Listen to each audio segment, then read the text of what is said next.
God. Oh my God. This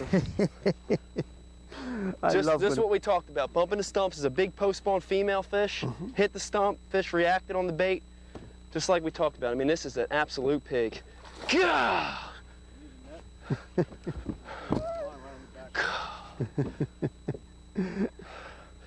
He ate it too, just like we want him to eat it. Thought it was a shad.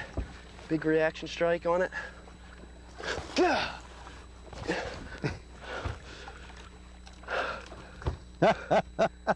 Hey, I'm Bob Murray. That's Mike Iaconelli. This is Delaware Valley Outdoors. I think it's going to be a good one. Stay tuned. I love when a plan comes together.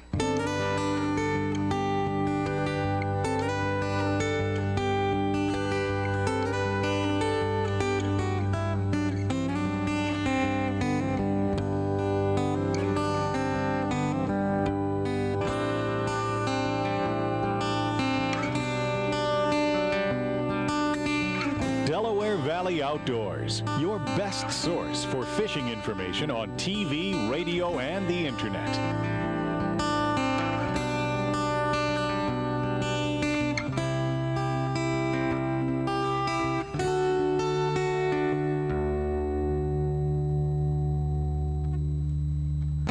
Well, Mike, nice fish. Back here at Delaware Valley Outdoors. Mike, thanks for coming out with us. Thanks for having me. And got talking to you and he said, Bob, some post-spawn fish.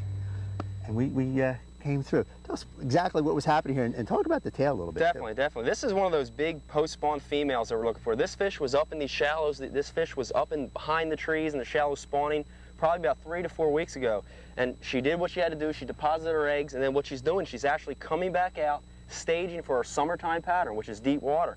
And we're fishing a little hump out here and using a crankbait and fishing it through wood and actually creating a reaction strike. And that's what that fish did right there, is reacted on that. And she's so typical post-spawn. Big, long body, thin belly, recuperating, wanting to feed back up. And the big damaged tail, which indicates that she was on the bed, she was fanning. So just a typical, beautiful post-spawn specimen, exactly what we're trying to catch today on here. Let's go, let's catch Perfect, some more. let's do it. Fishing in a sea of trees with a crankbait, Mike. You're a pretty brave fella. Tell us, what are you looking for in this and why are you doing it?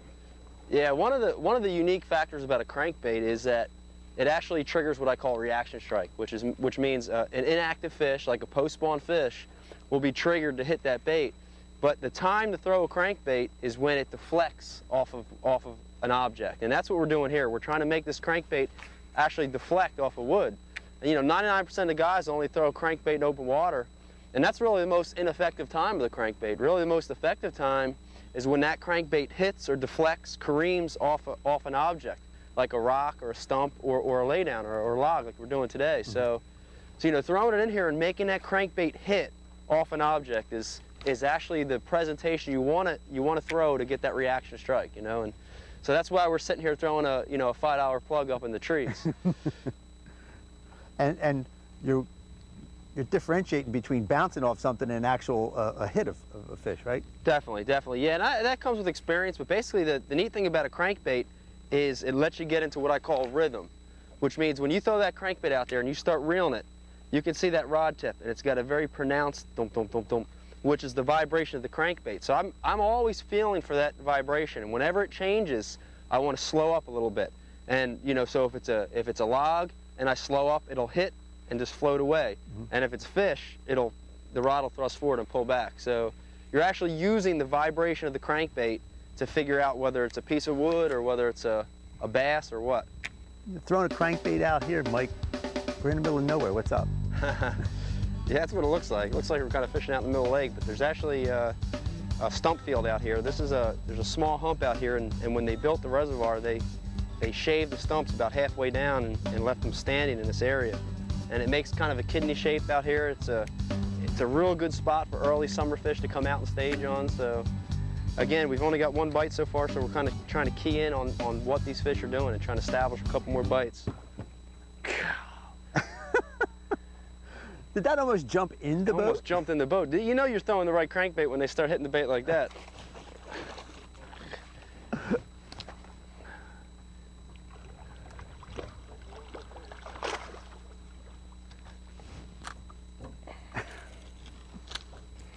Wrong species, but the right length. We're absolutely doing the right thing, though. We're catching multiple species. This is definitely the right area. The bait's here, the perch is here, the game fish are biting. Nice pickerel. That's an important thought, Mike. You know, you said putting a pattern together, and in this area right here is the pattern right now. Definitely, definitely. This really typifies what we're doing today, which is fishing for post-spawn fish that are suspended around the horizontals, finding areas off of the spawning flats, and creating a reaction strike, you know? So early this morning we talked about figuring out the puzzle, putting all the pieces of the puzzle together, and this is absolutely the puzzle, and we figured it out. And it's gratifying to do that, you know what I mean? It feels real good. That's a big bass.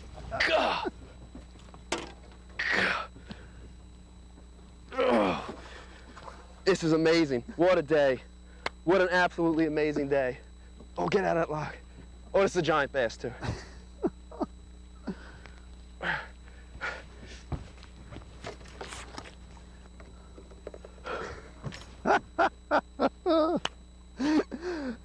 You know what? When you figure something out, doesn't it feel real good? It feels so good to figure these fish out. 5 and 6 and 4 pound bass all day, eating a bait just like that. Doesn't get any better. Woo! Nice one. Nice one. Yeah.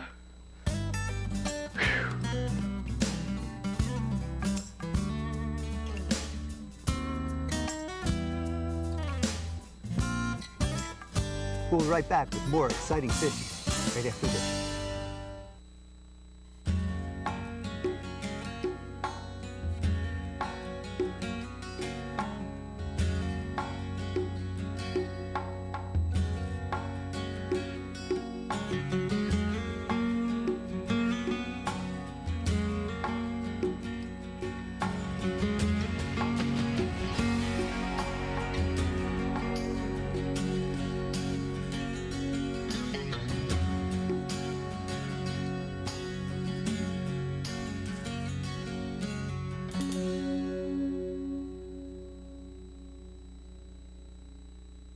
This is the hand that sows the seed, that grows the forest, that drinks from the stream, that hugs the mountain, that gives shape to the wind, that carries the kite, that is flown by the child, that is loved by the woman, that toils at the job, that gives to Earthshare, that supports the hand, that sows the seed. All life is woven together.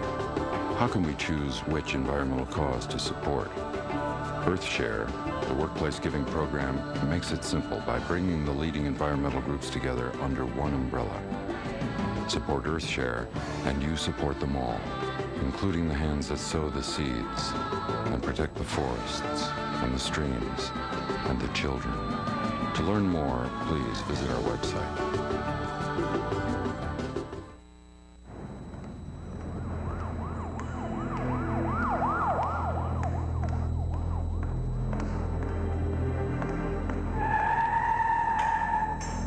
Mommy, what's wrong? You can refuse to be a victim, and we can help. Call now about the I Refuse to Be a Victim safety course from the women of the NRA. It's not about guns or joining the NRA. It's about planning your own personal safety strategy. Call now.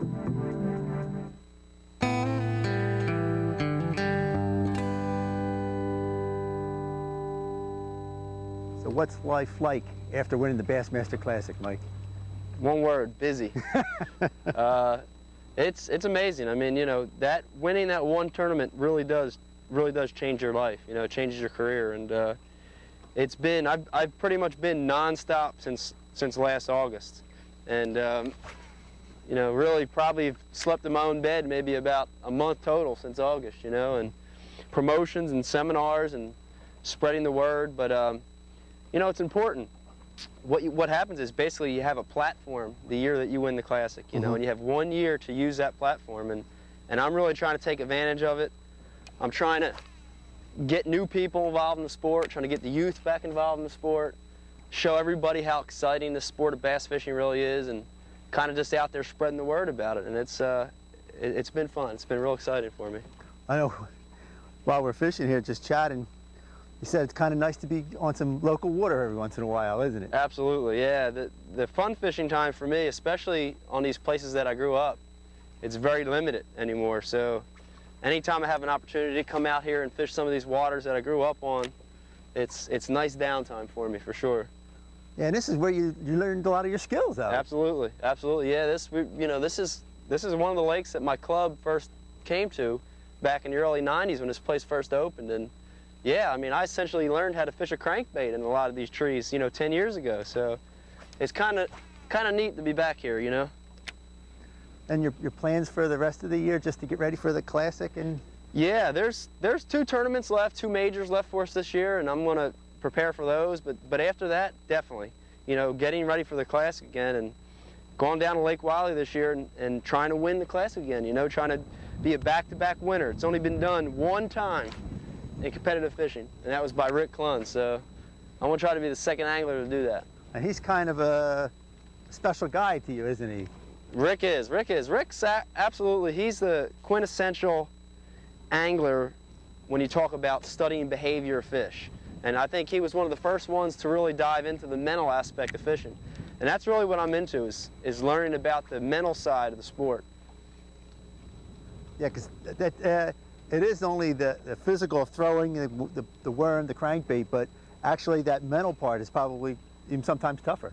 Yeah, I mean, mechanically, honestly, we all kind of get to the same level. We can all cast and pitch and flip just about the same. Mm-hmm. But where you get better as an angler is the mental, is understanding behavior and knowing when to change and when to move, and that's when you get better. That's when you advance as an angler. Yeah, that's when you don't second guess yourself. You just, we're hitting a lot of stuff. You know when to move. That's right. It just happens. Yep. Mike, we're swimming jigs and all kinds of stuff through this nasty wood. Line has to be a real important factor in all the places you fish, right? Definitely. Line's real important to all my fishing, and I try to pick line for the right job. I use different colors, different sizes, and different types of line. But for what we're doing here, we're swimming jigs, we're in extremely heavy cover.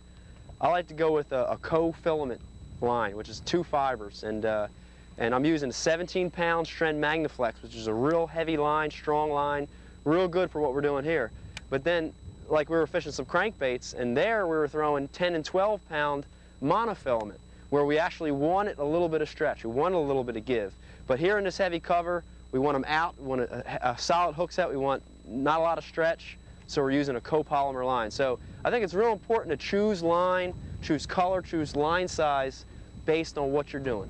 Be versatile with your line choice. Now, like the green lines and some of those colors. Right. Yeah. What bases my decision on line color is basically a real simple rule.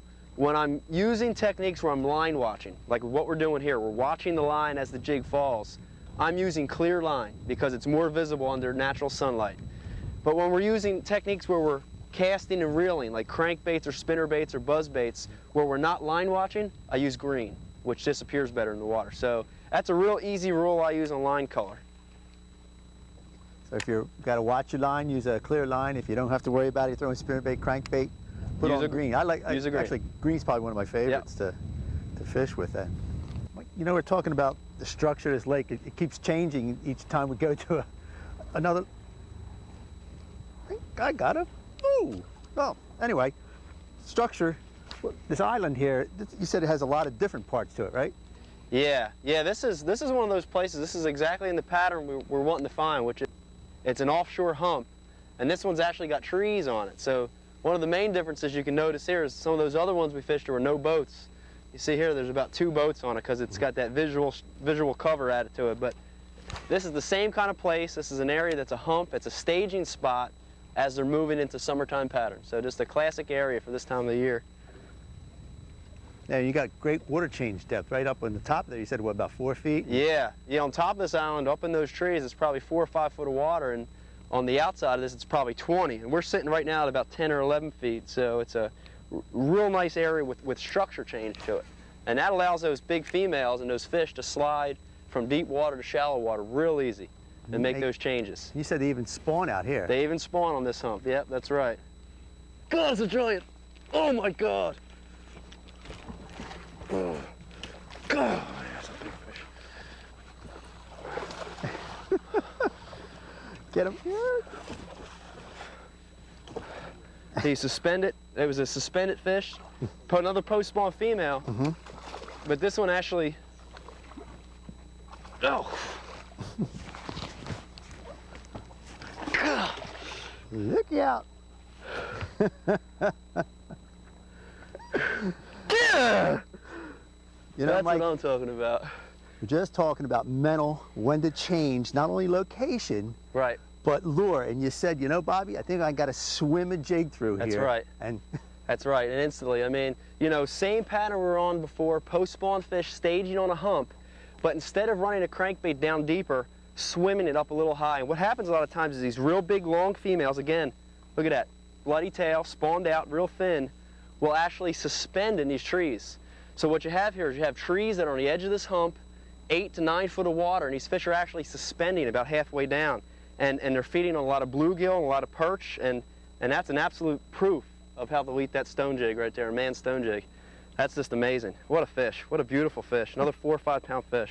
And all I did was I got that jig, and I just kind of went like this, let it fall down the limb, and was swimming it. He was about halfway down that tree, right there. And we're in 11 here. That tree's probably in about 10, so that fish was probably 6, 7 foot down on that tree, suspended. And that's what post-spawn females do. Synonymous with doing that. Yeah!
A perch and a bass at the same time.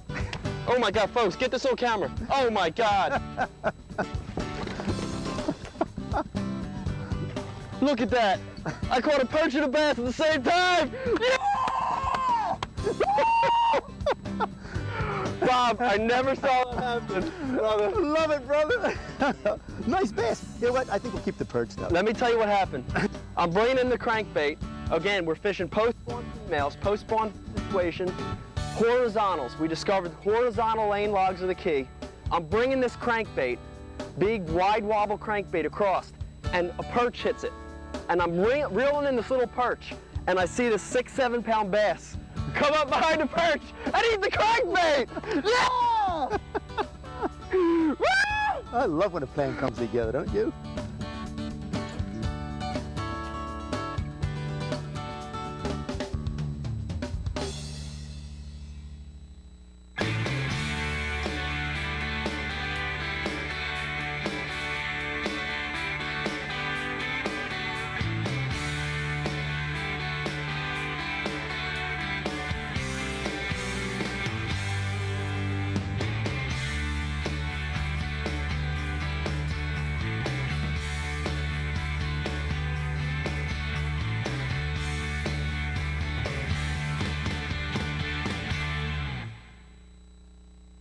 You can hear the beep a little louder.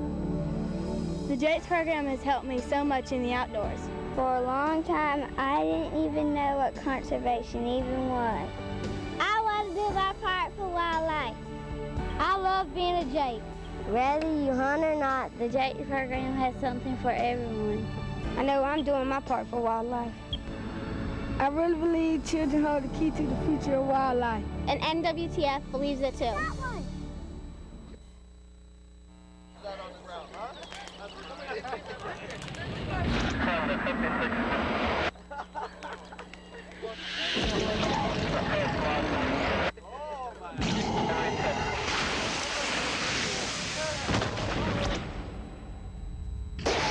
Each year, thousands are senselessly killed by people with no criminal record at all.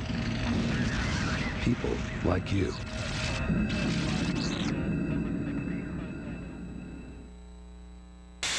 Properly inflating my tires burns less fuel and saves me money on gas. Yeah, I'm saving Mother Nature from pollution, but more importantly, she saved me $11. Ow! Environmental defense. Get green. By keeping my car regularly tuned, I save money on gas and repairs. That also means cleaner air. You know, feels good to help save the cash, planet. Environmental defense. Get green. For more tips, go to getgreen.com.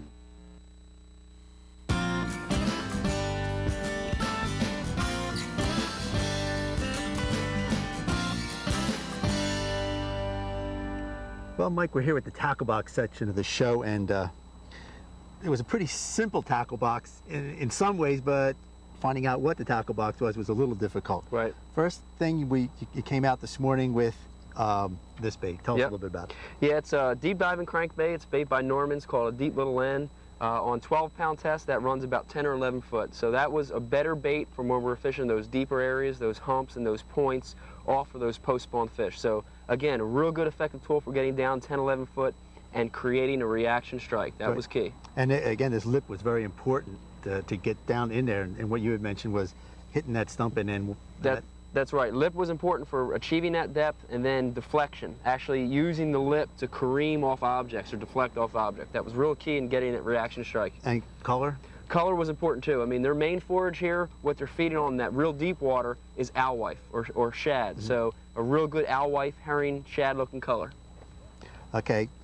Then you said, you know, sometimes you got to change a little bit and let the fish talk to you, and then you fish this one. Now tell us a little bit about this one. It's a pretty unique bait here. Yep, same type of fish we're after, post-spawn fish, out in deeper water, fishing on the edge of some trees. Specifically, we started figuring out the pattern of horizontal trees and catching some suspended fish actually swimming this jig around those trees. Again, 10, 11 foot of water. This is a bait by Mann's called a stone jig. It's a jig I designed, 1/2 ounce, black and blue, terrific for reaction type bites. And we got them. In fact, we got a lot more reaction strikes than we bargained for with that one. Okay, now we went to the meat and potatoes, the big dog today. Yep. This bait right here. Tell us about this bait. Yeah, this is actually this is a special bait for me. This is actually an original Balsa B Bagley's. This is probably a bait that was made in the early 70s, so it's probably about as old as me. It's probably a 30-year-old bait. But again, talking about the type of bite we're looking for, reaction strike, looking for deflection, the bait hitting off objects, fishing for post-spawn fish. We started figuring out the horizontals were key. We got an area that was off of a flat. They were staging fish, and there were a lot of perch. Again, talking about imitating the forage. Perch-looking color, about the same size as the perch, and it really killed them. And again, let's talk a little bit about the lip. This is a more shout because we were only, maybe 5 feet, because we were going through some nasty Definitely. A little bit shallower water, 5 to 7 foot. Throwing this on some heavy line, but this big squared off bill acting as a deflector, acting as a keel when it's hitting off those logs. As soon as that bait would bounce off the logs, whoo, reaction strike. Okay, I got all my baits, but I have this little thing right here. Now, we didn't fish with this today.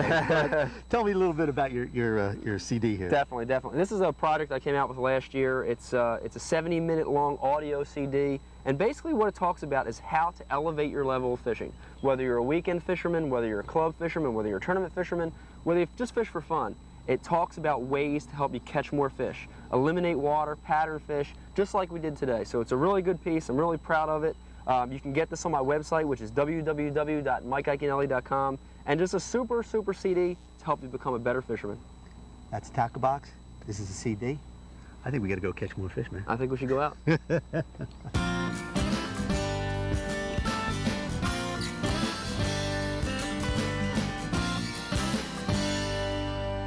you had to pick one lure, Mike, what would it be?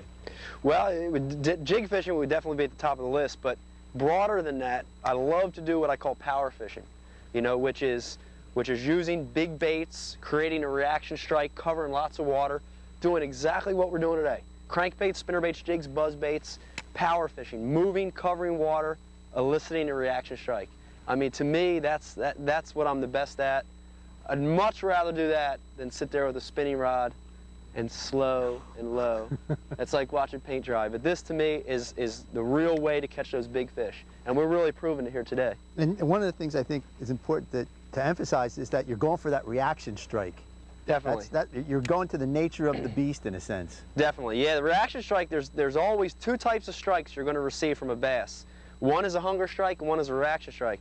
And the problem with the hunger strike is they actively feed probably for 2 or 3 hours during the day. Well, what are the odds that we're going to hit that 2 or 3 hour window? Right. And so looking for that reaction strike is definitely a better way to get those fish to hit a bait. You know, this is a perfect blowdown situation. You know, you mentioned it a little earlier, but absolutely beautiful. Yeah, Yep. this is. Hold it, hold it. There we go, there we go. Oh, there you go. Golly, it's a giant. That is a giant. Golly, it's a big bass. God, it's a big female. Good fish, man. Golly. I can't. I'm telling you, that's a 5 pounder, man. That's a giant. Can you grab him for me? That is a giant. Look at that.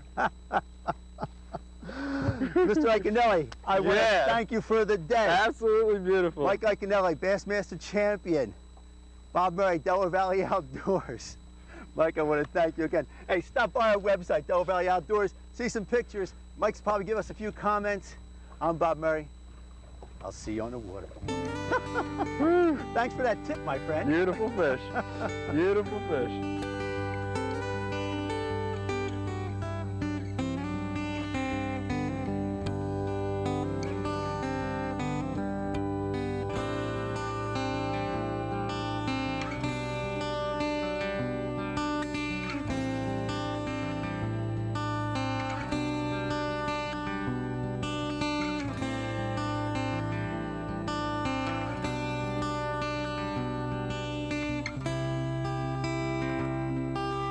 When the fishing gets tough, Mike has a really unique fish call.